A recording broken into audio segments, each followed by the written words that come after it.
جو عاشورہ کا روزہ ہے یعنی 10 محرم الحرام کا روزہ، یہ روزہ رکھنا فقہی طور پر سنت ہے. کیا بولیے؟ یہ سنت ہے، یا فقہا نے اس کو مستحب ارشاد فرمایا. صحیح بخاری شریف کے اندر یہ حدیث پاک موجود ہے. ام المومنین حضرت سیدہ طیبہ طاہرہ حضرت سیدہ عائشہ صدیقہ رضی اللہ تعالی عنہا آپ روایت فرماتی ہیں کہ آقا نامدار مدنی تاجدار حضور نبی کریم صلی اللہ علیہ وآلہ وسلم 10 محرم الحرام کا روزہ جو ہے وہ مکہ معظمہ کی زندگی میں بھی رکھا کرتے تھے. قریش جو ہیں یہ انہوں نے فرمایا کہ ایام جاہلیت سے قریش 10 محرم الحرام کا روزہ رکھتے تھے. اس کی کیا گرن تھی ان کے پاس، یہ تو مذکور نہیں اس حدیث پاک میں، اس کا ذکر نہیں کیا گیا. وہ فرماتی ہیں کہ قریش ایام جاہلیت میں 10 محرم کا روزہ رکھتے تھے.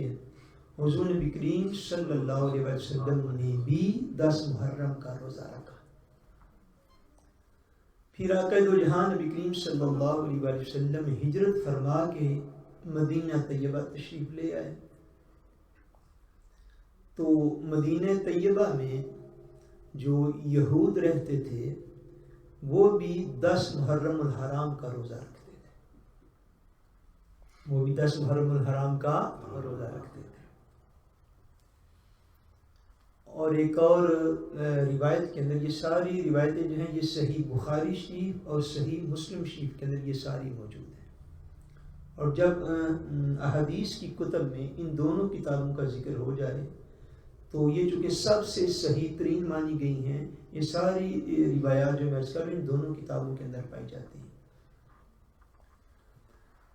ایک روایت جو صحیح بخاری شریف کے اندر ہے اس میں یہ بھی ہے کہ رمضان المبارک کے روزے فرض ہونے سے پہلے 10 محرم الحرام کا روزہ امت مسلمہ پر رکھنا لازمی تھا. 10 محرم کا روزہ رکھنا امت پر یہ لازمی تھا. پھر ام المومنین ارشاد فرماتی ہیں کہ جب رمضان المبارک کے روزے فرض کر دیے گئے تو اس کے بعد کوئی شخص 10 محرم کا روزہ رکھتا تھا اور کوئی شخص چھوڑ دیتا تھا، چونکہ اس کے بعد 10 محرم کا روزہ رکھنا لازم نہ رہا تھا، چونکہ رمضان المبارک کے روزے فرض ہو گئے تھے. ایک اور حدیث پاک جو کہ صحیح مسلم شریف کے اندر ہے اس میں یہ بھی حضور نے ارشاد فرمایا کہ رمضان المبارک کے روزوں کے بعد سب سے زیادہ فضیلت والا جو روزہ ہے وہ 10 محرم الحرام کا روزہ ہے. ایک حدیث پاک میں یوں بھی ارشاد پاک، ایک حدیث پاک میں ہے آقا دو عالم صلی اللہ علیہ وسلم نے ارشاد فرمایا کہ 10 محرم الحرام کا جو روزہ ہے اس کے رکھنے سے مجھے اللہ تبارک و تعالیٰ کی بارگاہ سے یہ امید ہے کہ مالک کائنات 10 محرم کا روزہ رکھنے والے کے گزشتہ سال پچھلے سال کے گناہوں کو معاف فرما دے گا. یعنی پچھلے گزرے ہوئے سال کے گناہوں کا یہ کفارہ بھی ہے. یہ صحیح مسلم شریف کی روایت ہے. آپ دو جہان نبی کریم صلی اللہ علیہ وسلم نے ابتدائے اسلام میں یہ روزہ رکھنا ہر مسلمان کے لیے لازم تھا. پھر جب روزے رمضان المبارک کے فرض ہو گئے تو اس کی حیثیت سنت روزے کی یا نفلی روزے کی یا مستحب روزے کی سی ہو گئی کہ بعض مسلمان رکھتے تھے اور بعض مسلمان چھوڑ بھی دیتے تھے، چونکہ اس کا واجب ہونا یا فرض ہونا پھر باقی نہ رہا تھا.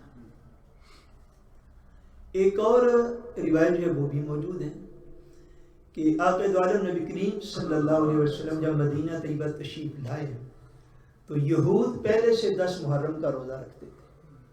حضور نے پوچھا کہ بھئی یہ روزہ کیسا ہے؟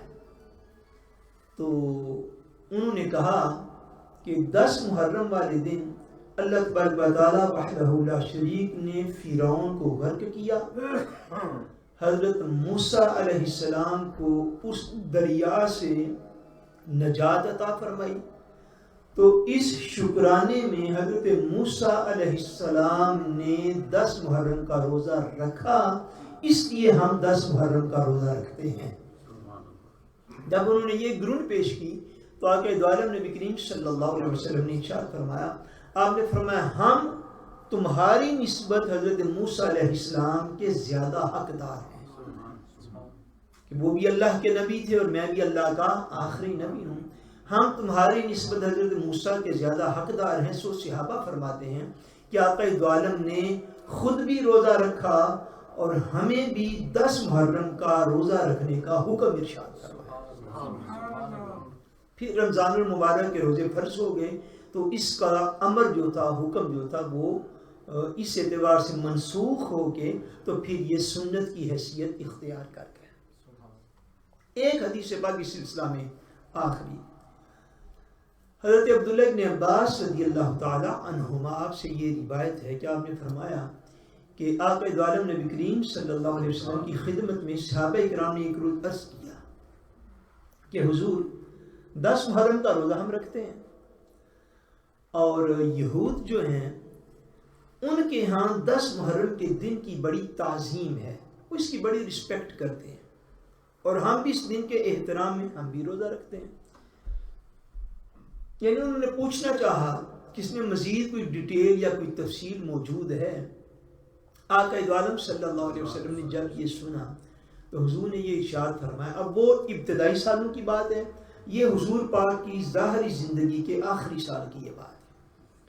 صحابہ فرماتے حضور علیہ السلام نے جب یہ سنا کہ جو ہے وہ مطابقت اور مماثلت جو ہے اس معاملے میں پائی جا سکتی ہے کہ بالکل ایگزیکٹ ہی دن جو ہے جس کی وہ بھی تعظیم کرتے ہیں، تو اسلام کا اور ان کا فرق ہونا چاہیے۔ آقا نے ارشاد فرمایا اگر آئندہ سال تک میں زندہ اور موجود رہا تو ہم انشاءاللہ 9 محرم کا روزہ بھی رکھیں گے اور 10 محرم کا روزہ بھی رکھیں گے۔ سبحان اللہ۔ مگر صحابہ فرماتے ہیں کہ آئندہ سال تک آقا دو عالم صلی اللہ علیہ وسلم دنیا سے پردہ فرما گئے تھے، اگلا محرم آنے سے پہلے۔ سو حضور پاک چونکہ یہ چاہتے تھے کہ 10 کے ساتھ 9 محرم کا روزہ ملا لیا جائے، اس لیے فقہا نے یہ ارشاد فرمایا ہے کہ 10 محرم کا روزہ اکیلا اب نہ رکھا جائے، جو شخص روزہ رکھے وہ 9 محرم اور 10 محرم ان 2 دنوں کا روزہ رکھے۔ چونکہ حضور کی یہ خواہش تھی، حضور کا یہ خیال مبارک ہوا اور زبان اقدس سے 9 تاریخ ہی نکلی۔ فرمایا آئندہ سال ہم 9 کا روزہ بھی رکھیں گے اور 10 کا روزہ بھی رکھیں گے۔ ہاں کوئی 10 اور 11 کا رکھنا چاہے یہ بھی جائز ہے، یعنی اب زیادہ بہتر یہ ہے کہ 10 محرم کا صرف 1 دن کا روزہ نہ رکھے، اور زیادہ بہتر یہ ہے کہ 10 اور 11 کی بجائے 9 اور 10 کا رکھے۔ کلیئر ہو گیا سب؟ 9 اور 10 محرم کا روزہ رکھے، 10 اور 11 کا اگر رکھنا چاہے تو یہ بھی جائز ہوگا۔ اس کے لیے زیادہ بہتر، زیادہ افضل یہ ہے کہ 9 اور 10 محرم کا روزہ رکھا جائے۔ یہ بات ذہن نشین رہے کہ 9 اور 10 محرم کے روزے کا واقعہ کربلا سے کوئی تعلق نہیں، واقعہ کربلا سے اس کا کوئی تعلق نہیں ہے، کیونکہ واقعہ کربلا تو ہوا 61 ہجری میں آقا دو عالم صلی اللہ علیہ وسلم یہ دنیا سے پردہ فرمانے کے 50 سال کے بعد یہ واقعہ ہوا۔ سو اگر کسی شخص کا ایسا خیال ہو تو 9 یا 10 محرم کے روزے کا اگر بالفرض واقعہ کربلا نہ بھی رونما ہوتا تو 9 اور 10 محرم کا روزہ پھر بھی رکھنا سنت ہی ہوتا، پھر بھی رکھنا یہ سنت ہی ہوتا۔